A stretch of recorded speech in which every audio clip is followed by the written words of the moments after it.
তো গাইস শুনলাম রেফক্স গেমিং নাকি বাংলাদেশের টপ জোন পোশাক। তো ভাই আমরা কি ভাই সেইছি, আমরা কি জোন পুষ দিতে পারি না? আরে ভাই ওরকম দুই চারটা ম্যাচ আমরাও মেডি করে বই আনতে পারি, ঠিক আছে?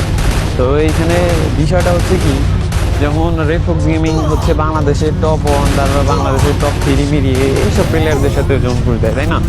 তো একটা জিনিস দেখো, বাংলাদেশ তখন তো ম্যাচের মধ্যে মেলা কিল করে, আর বাংলাদেশ তখন যখন কিলগুলো করে তখন তো বাংলাদেশ তখনের কাছে অনেকগুলো টোকেন থাকে থাকে না?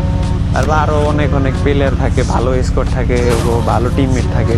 তো ওরা তো রেফক্স গেমিং রে মনে করো যে প্রতি ম্যাচে 30-35 হাজার টোকেন দেয়।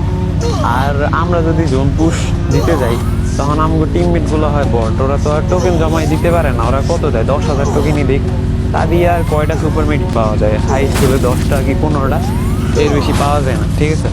তো আমি মনে করি রেফক্স গেমিং যদি বাংলাদেশের টপ জোন পুষার হয় তাহলে ভাই আমরাও হলেও হতে পারি, ঠিক আছে? কারণ আমরা ভাই ওর থেকেও খারাপ জোন পুষি না একবারে, ঠিক আছে? তো আমার যদি কেউ 30,000 টোকেন যদি আমার কেউ দেয়, যদি ফুল স্কোয়াড মিলা যদি 30,000 টোকেন দিতে পারে আমারে, তাহলে আমিও যে কোনো ম্যাচ দিয়ে আনতে পারি, ঠিক আছে?